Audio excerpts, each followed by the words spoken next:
성령으로 세례받음의 의미라는 주제를 가지고 같이 말씀을 생각해 봅니다. 베드로가 고넬료 집에 복음을 전했을 때 말씀 듣는 모든 사람에게 성령이 임했습니다. 이방인들이 성령을 받는 것을 본 베드로는 물론이고 동행했던 모든 사람들이 다 놀랐습니다. 이방인은 절대 구원받을 수 없다, 성령 받을 수 없다라는 고정관념이 이렇게 단번에 깨어지는 순간이었습니다. 베드로는 이방인들도 성령을 받았으므로 세례 받는 것이 마땅하다 하며 세례를 베풀었습니다. 이 소식이 예루살렘에 있던 할례 받은 기독교인들, 즉 기독교로 개종한 유대인들이 베드로를 비난하기 시작했습니다.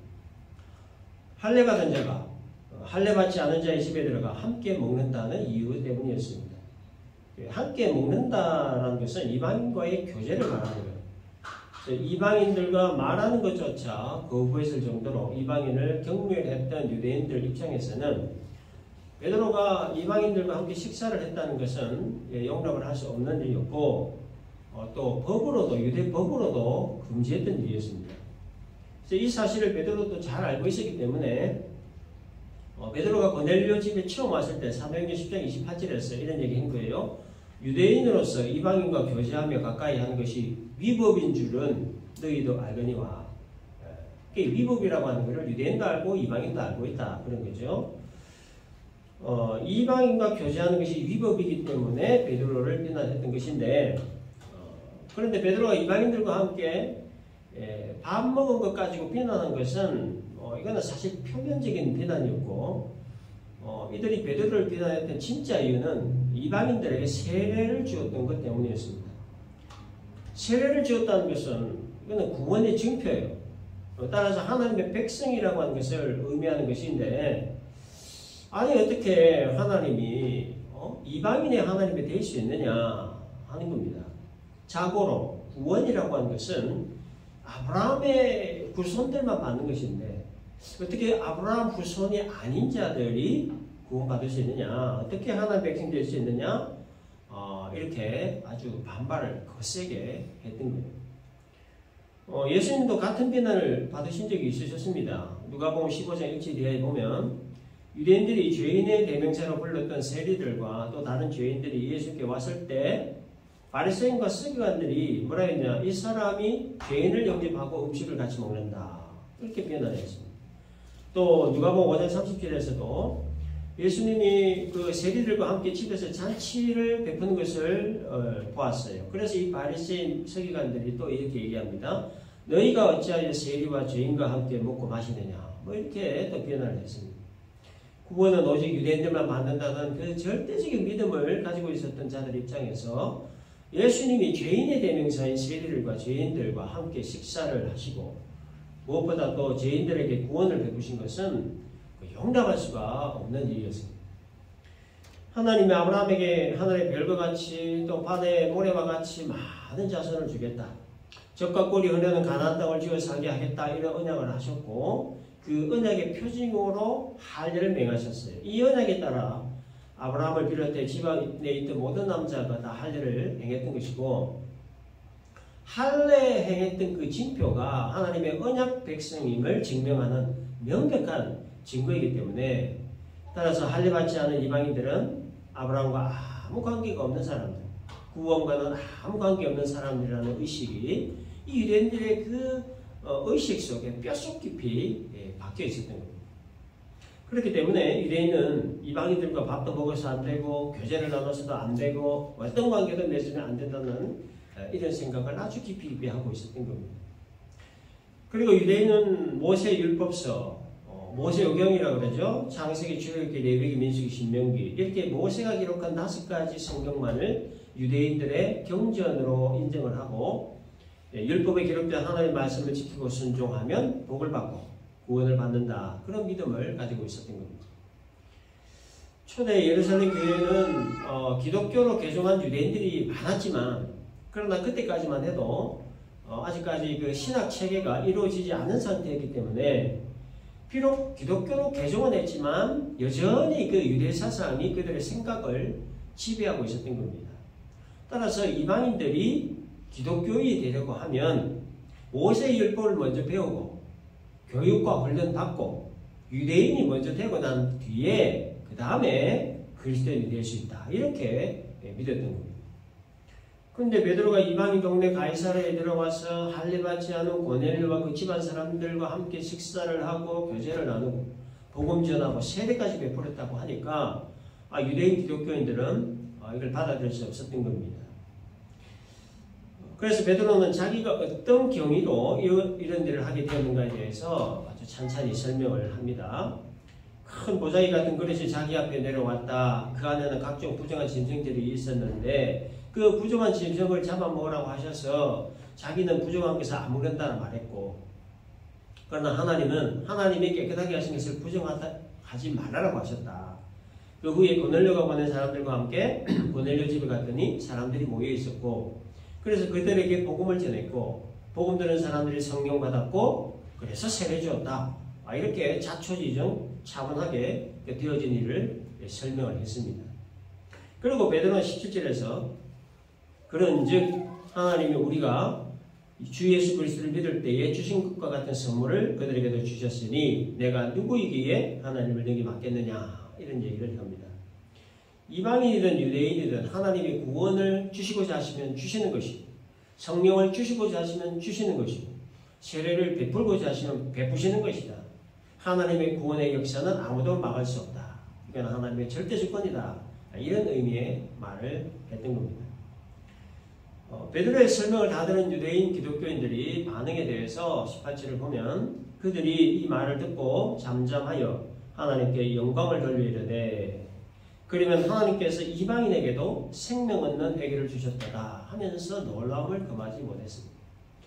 유대인 자기 민족에만 구원이 있을 줄 알았는데 그게 아니더라는 것을 깨달았다는 거죠.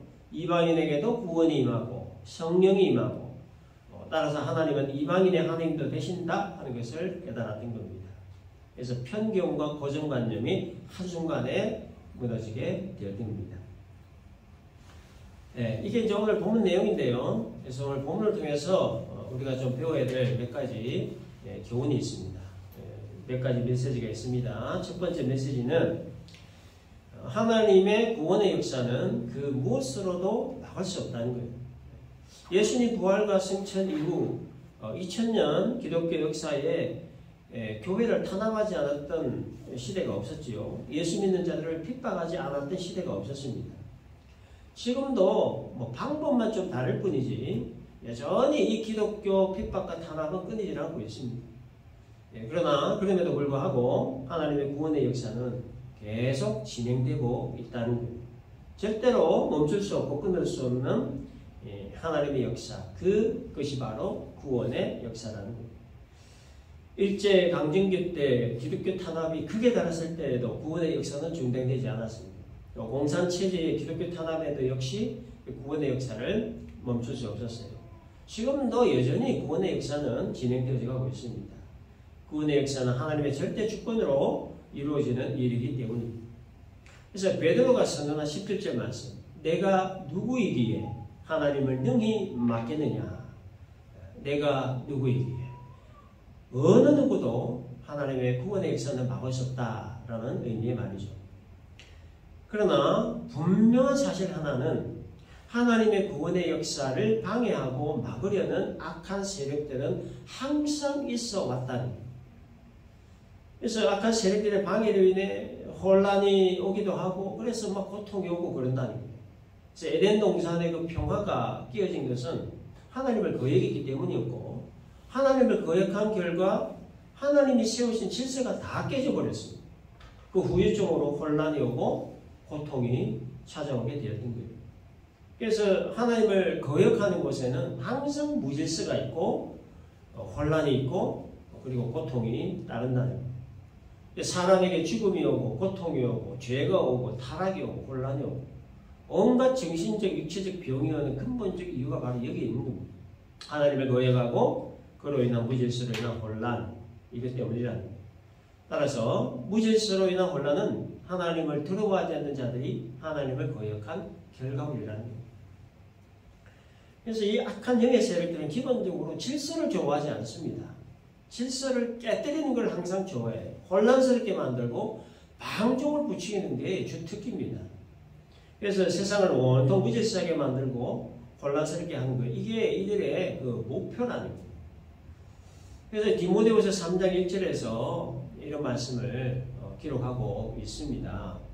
제가 기도하면서 기도 문구를 또 이 성경 구절을 인용을 했는데요. 너는 이것을 알라. 말세에 고통하는 때가 이른다 라고 하면서 말세에 일어날 일들에 대해 쭉 열거를 하고 있습니다.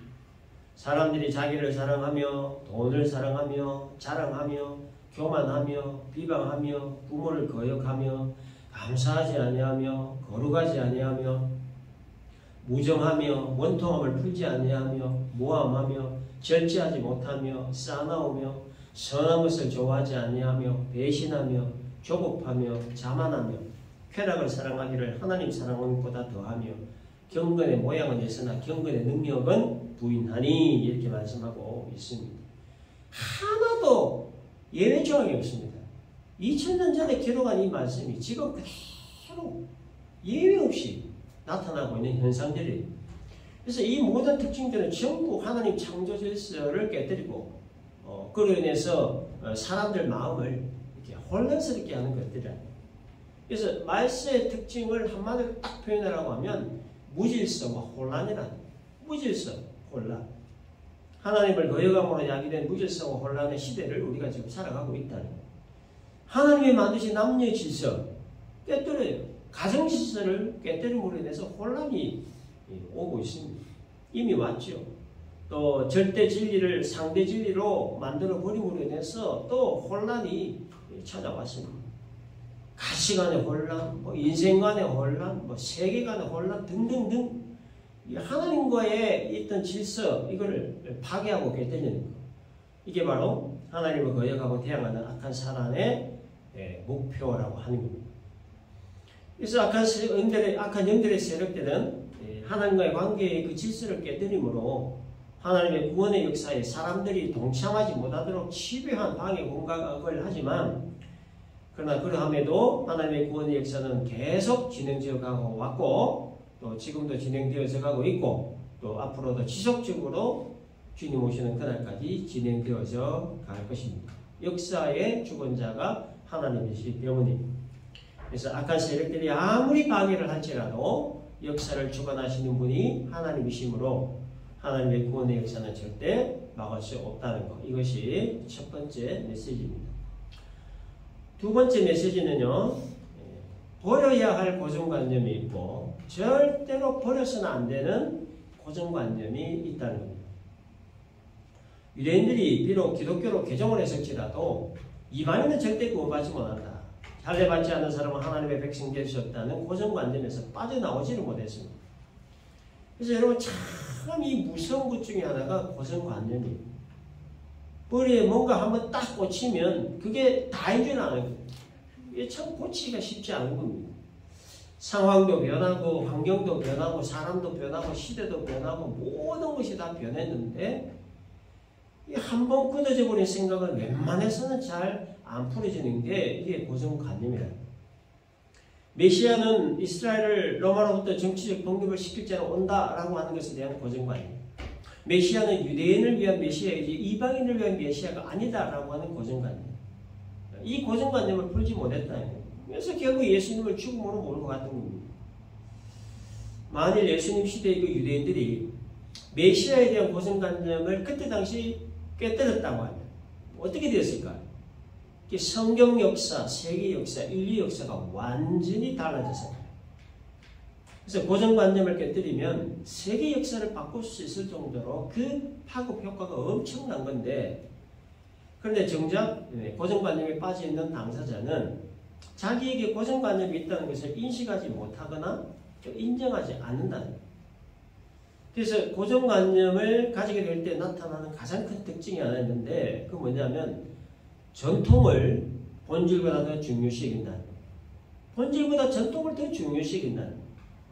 예를 들어서 주일날 대표기도 같은 거 전통적으로 남자가 하고 있는 주일 예배 대표 기도를 왜 여자를 시키느냐? 또 전통적으로 하고 있는 수요 예배를 왜 수요일 날 안 하고 목요일 날 하냐? 이런 것들이 하나의 고정관념의 이해라고 하는 겁니다. 아니, 수요 예배를 목요일 날 할 수도 있는 거고, 주일 예배 대표 기도를 뭐 여자가 할 수도 있는 거지. 본질이 뭡니까? 하나님께 예배를 드리는 거예요. 본질은 하나님께 기도를 드리는 데 있는 거지. 무슨 요일의 그 전통이 중요하고, 또 뭐 기도를 하는 데 있어서 뭐 남자, 여자 구분해가지고 뭐 된다, 안 된다. 이게 중요한 게 아니라고 하는 거예요. 좋은 전통은 후세들이 잘 이어받아서 개성해야 되는 게 맞지만, 그러나 때로는 시대의 그 흐름에 따라서, 그리고 교회의 형편과 처지에 따라서 주일 예배 대표 기도를 여자가 할 수도 있는 거고, 수요 예배를 목요일로 대체할 수 있는 거고, 금요일 날로 대체할 수도 있다는 거예요. 본질은 진리이므로 반드시 지켜야 되지만, 전통은 시대의 흐름과 교회의 상황에 따라 언제든지 변할 수 있다는 거예요. 여러분, 한국 그 교회의 그 전통 예배 그 형식이 얼마나 많이 바뀌었습니까? 전통적으로 하자면 여러분 여기 의자 테이블 다 치워야 돼요. 전부 다 바닥에 무릎 꿇고 그렇게 우리 예배해야 됩니다. 어디서 감히 의자에 앉아서 편안하게 예배를 드릴 수 있단 말이에요. 또 전통적으로 하자면은 전부 다 여러분 양복 입고 와야 돼요. 아니면 뭐 한복 입고 오든지. 어디서 감히 뭐 청바지 입고 티 입고 운동화 신고 세련바 찔찔 끌고. 그 전통적으로 하자면 그렇다는 거예요. 그 전통적으로 하자면 예배 시간도 기타 이런 거 하면 안 돼요. 드럼 치는 거 이거 당연히 안 돼요. 어디서 예배 시간에 감히 기타를 치고 드럼을 친단 말이에요. 또 전통적으로 하자면 예배 시간은 훨씬 적어도 30분 전에 와가지고 예배를 미리 다 기도를 준비하고 예배 준비해야지. 어디서 감히 예배 시간에 그래 늦게 오고. 거룩하신 하나님께 거룩한 예배를 드리는 거룩한 시간에 거룩하게 예배를 드려야지. 우리 예배 시간이 감히 딴 생각하고 어디서 예배 시간 왔다 갔다 할 수 있단 말이에요. 그래서 만약에 이 한국의 전통적인 예배 형식을 지금도 그대로 취하고 있다면 다 숨막혀 죽을 거예요. 근데 시대가 변했죠. 또 사람도 변했습니다. 그러니까 전통들도 참 많이 변했어요.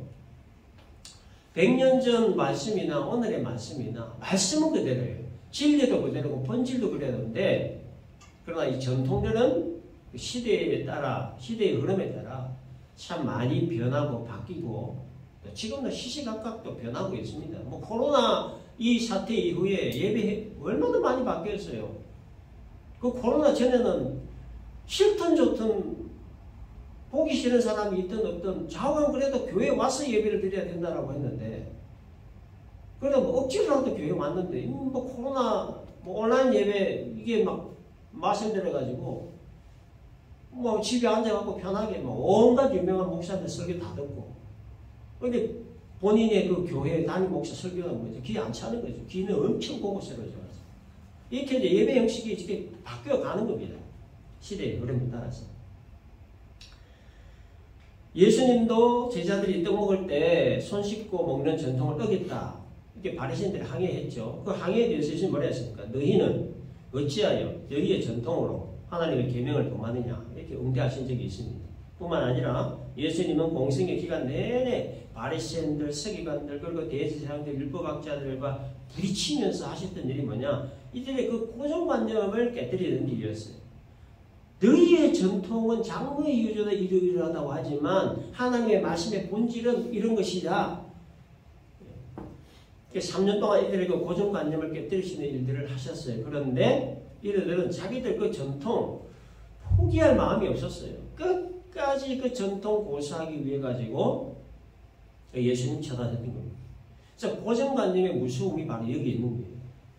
그래서 지금도 전통을 중요시하는 그 어떤 고정관념에 사로잡혀 있는 장로님 한 두세 분만 여기 계시면요, 거기에 목사 뭐가지 날아가는 뭐 시라고 문제입니다. 그래서 이 전통과 본질은 항상 부딪히게 되는 거예요. 이 부딪힐 수밖에 없는 거예요. 그래서 전통이 고정관념이라면 본질은 진리이기 때문에 고정관념과 진리는 항상 부딪히게 돼요. 그런데 고정관념에서 절대로 벗어나서는 안 된다. 유일한 한 가지가 있습니다. 그게 바로 예수만이 유일한 구원의 길이라고 하는 이 불변의 진리라는 거예요. 이 불변의 진리에 대한 고정관념은 절대로 벗어나서는 안 된다. 전통은 시대의 흐름과 상황에 따라 바뀔 수 있는 것이지만 그러나 예수만이 유일한 구원의 길이라고 하는 이 불변의 진리는 시대가 바뀌고 천지가 개벽을 해도 절대 바뀌어서는 안 된다는 거예요. 그래서 버려야 할 고정관념이 있고 절대로 버려서는 안 되는 고정관념이 있다고 하는 것. 이게 두 번째 메시지입니다. 세 번째 메시지는 성령으로 세례를 받은 자는 그리스도와 한 몸이 된다는 겁니다. 본문 15절 보면 베드로가 이런 말을 합니다. 내가 말을 시작할 때에 성령이 그들에게 임하시기를 처음 우리에게 하신 것과 같이 하는지라 이런 얘기했습니다. 이게 참 중요한 말씀인데요. 베드로가 말을 시작할 때 성령이 임했다라고 합니다. 근데 그 성령이 어떤 성령이냐면 처음 우리에게 하신 것과 같이 하신 성령이라는 거죠. 처음 우리에게 하신 것과 같은 성령은 어떤 성령을 말하느냐? 오순절날 마가의 다락방에 마셨던 바로 그 성령을 말하는 겁니다. 그래서 베드로가 고넬료 집안 사람들에게 말씀을 전하기 시작했을 때 오순절날 마가의 다락방에 모여있던 120여 명의 성도들에게 임하셨던 그 성령이 고넬료 집에 모여있는 이방인들에게도 동일하게 임하셨다. 그런 뜻입니다. 유대인과 이방인에게 동일한 성령께서 임하셨다는 말이에요. 이게 무슨 얘기냐? 유대인과 이방인의 구분이 없어졌다. 인종의 구분, 민족의 구분, 계급의 구분, 신분의 구분, 모든 구분과 차별이 없어졌다. 그런 얘기입니다. 16절을 보면 내가 주의 말씀에 요한은 물로 세례를 베풀었으나 너희는 성령으로 세례를 받으리라 하신 것이 생각나노라 이런 얘기를 했는데요. 이것은 베드로가 고넬료 집안 사람들에게 설교를 하기 시작했을 때 마가의 다락방에 임하셨던 바로 그 성령이 임하신 것을 보았던 베드로에게 생각났던 말씀이었습니다. 그리고 이 말씀은 예수님이 하셨던 말씀입니다.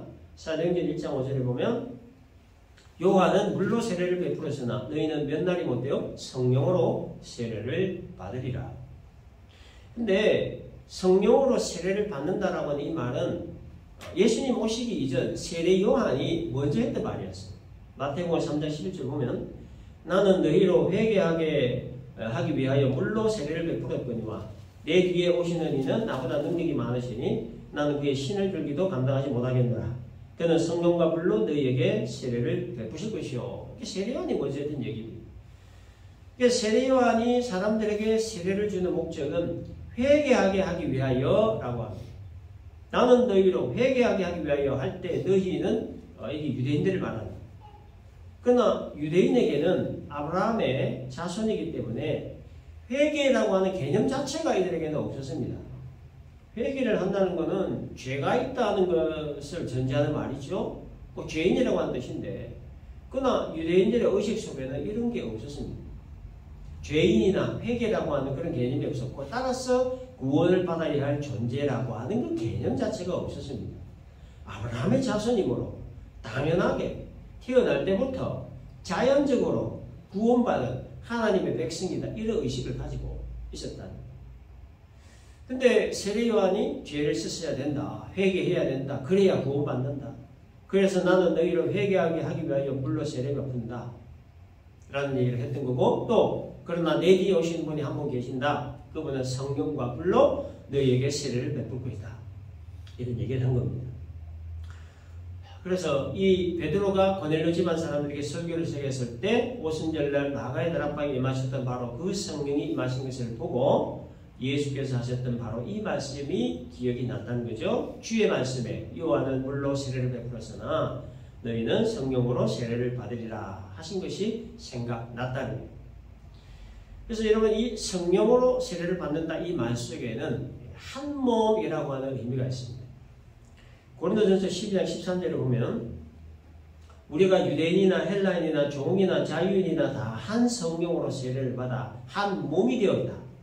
또 한 성령을 마시게 하셨다. 이런 말씀이 있습니다. 유대인이나 헬라인이나 종이나 자유인이나 성령으로 세례를 받아 한 몸이 되었다. 이것은 성령께서 그리스도의 몸으로 집어넣었다. 그리스도의 몸에 붙였다. 그런 말입니다. 따라서 베드로가 고넬료 집 사람들에게 설교하기 시작했을 때 오순절날 마가의 다락방에 임하시는 성령께서 임하신 목적은 성령께서 고넬료 집안 사람들을 그리스도의 몸 안으로 집어넣기 위해서, 그리스도의 몸에 붙이기 위해서 오셨다는 거예요. 임하셨다는 거예요. 따라서 성령으로 세례를 받은 사람은 유대인이나 이방인이나 구분 없이 그리스도와 한 몸이 되었다. 이것이 성령으로 세례를 받는다는 것의 중요한 의미입니다. 예수를 영접함으로 그리스도와 한 몸이 된다는 것. 이것이 성령의 세례의 참된 의미입니다. 기도하다가 혀가 꼬여서 이상한 방언을 하고 성령에 불 받았다고 하면서 뭔가 마음이 막 뜨거워지고 성령 받았다고 안수하면 병 낫고 신비한 능력 행하고 성령 세례를 이런 쪽으로 생각하는 경향이 많았습니다. 과거에. 그래서 과거에 유명한 보험 강사 목사님들이 기도원에서 집회할 때 이 성령 세례를 굉장히 많이 강조했습니다. 심지어 성령 세례를 받아야 진짜 거듭난 사람이라고까지 말을 했습니다. 방언을 하고 병 낫고 귀신 떠나고 은사 받은 것을 성령 세례 받은 것에 어떤 증거를 삼고 성령 세례를 그런 식으로 해석하고 참 많이 강조를 했는데, 근데 그래서 이 성령의 세례를 받았다는 사람들을 가만히 보면 무슨 성령 세례 받은 것을 무슨 계급장처럼 생각하는 그런 경향이 많았습니다. 그래서 고린도 교회에서 그런 일이 있었습니다. 고린도 교회에 그 성령의 어떤 그 능력, 은사들이 참 많이 나타났거든요. 그러니까 이 은사 받은 사람들이 그 받은 은사를 가지고 서로 과시하고 자랑하고, 근데 은사 없는 사람은 무시하고 깔보고, 또 은사 중에서도 고급 은사, 낮은 은사, 좋은 은사, 나쁜 은사 이렇게 구별해가지고 자기를 보기에 좀 낮은 은사 막 깔보고 무시하고. 그래서 성령님이 마치 무슨 계급을 주는 것, 그런 분이냐, 아주 이상한 성령으로 만들어버린 그런 경우가 고린도 교회에 있었습니다. 지금도 교회에 이렇게 보면 노래를 좀 한다 싶은 분들 주로 성가대 찬양단 활동을 많이 하는데 앞에서 마이크 좀 잡고 성가대 가운 입고 그래서 그런지 모르더라도 본인들 스스로 뭔가 구별의식을 가지고 있는 걸 참 많이 보고 느꼈어요. 구별의식이라고 하는 건 당연히 가져야죠. 그런데 뭡니까? 그 구별의식은 세상에서 그리스도인으로 살기 위해 가져야 되는 게 구별의식인데, 교회 안에서 구별의식을 갖는 것을 제가 보고 깨달은 게 뭐냐, 이 은사라고 하는 걸 잘 받아야지, 이 성령이라고 하는 걸 잘 이해를 해야지, 이거 잘 이해 못하면 이상하게 교회가 흘러가게 되더라고요. 구별되어 보이는 그 거룩하게 보이는 가운을 입으면 거룩하게 되는 건지, 거룩한 가운을 입고 찬양을 사고함에 맞춰서 꾀꼬리 같은 목소리로 부르면 그게 무슨 성령 세례의 증거가 되는 건지, 그게 무슨 은사인지, 마이크 잡고 눈 감고 손 들고 찬양하면 그게 뭔가 거룩한 모습이고 성령 세례의 하나의 증거가 되는 건지. 그런데 여러분, 이 성령 세례의 가장 중요한 의미는 그리스도와 한 몸이 되었다는 거예요. 그래서 이 한 몸 의식은 내가 정말 그리스도인인가 하는 걸 결정짓는 아주 중요한 의미입니다. 그래서 이 한 몸 의식을 비유하자면 칼에 손가락이 베었을 때 아픔을 함께 느끼는 걸 말합니다. 문지방에 발가락이 탁 받쳤을 때 온몸이 아픈 것, 그 느끼는 걸 말합니다. 뜨거운 기름이 손등에 튀었을 때 온몸이 뜨거움을 느끼고 고통 느끼는 게, 이게 한 몸 의식이라는 거예요. 그래서 이 한 몸 의식을 가지는 게 바로 성령으로 세례를 받은 자의 증거라고 하는 겁니다. 그래서 이방인 고넬료 집안 사람들에게 성령이 임하셨다는 것은 유대인과 이방인은 이제 그리스도와 한 몸이 되었다는 거예요. 귀족이나 노예나 이런 신분 다 없고 예수 믿는 사람은 다 한 몸이 되었다는 거예요. 그래서 유대인, 이방인 구분해서는 안 된다는 거예요. 자유자나 종이나 구분해서는 안 된다는 거예요. 예수 영접함으로 성령으로 세례를 받은 사람은 그리스도와 한 몸이 되었으므로 한 몸 된 지체들은 한 몸 의식을 가져야 된다는 것. 그 한 몸 의식으로 기쁨과 슬픔을 함께 공유하며 또 서로 존중하며 또 사랑하면서 살아야 된다는 것. 이것이 세 번째 메시지입니다. 말씀 정리합시다. 베드로가 고넬료 집안 사람들에게 복음을 전하고 세례를 베풀므로 성령이 임한 이 사실을 통해 우리가 배울 수 있는 영적 복음이 세 가지입니다. 첫째, 하나님의 구원의 역사는 그 무엇으로도 막을 수 없다는 것. 두 번째, 버려야 할 고정관념과 버려서는 안 되는 고정관념이 있다는 것. 이걸 잘 구별해야 된다는 것. 세 번째, 성령의 세례를 받은 자는 그리스도와 한 몸이 된다는 것. 그래서 이 말씀 잘 기억을 하고, 그래서 우리 모두가 다 하나님의 그 구원의 역사에 쓰임을 받는 사람, 또 예수만이 유일한 구원의 길이라고 하는 이 고정관념에 대한 확고부동한 자세를 취하는 사람, 그리고 성령의 세례를 받음으로 그리스도와 한 몸이 되었다는 걸 우리가 항상 의식을 하면서 한 몸 된 지체들 우리 모두가 한 몸 의식으로 기쁨과 슬픔을 함께 공유하고 서로 존중하고 사랑하며 살아가는 존귀한 하나님 백성 될 수 있기를 주님의 이름으로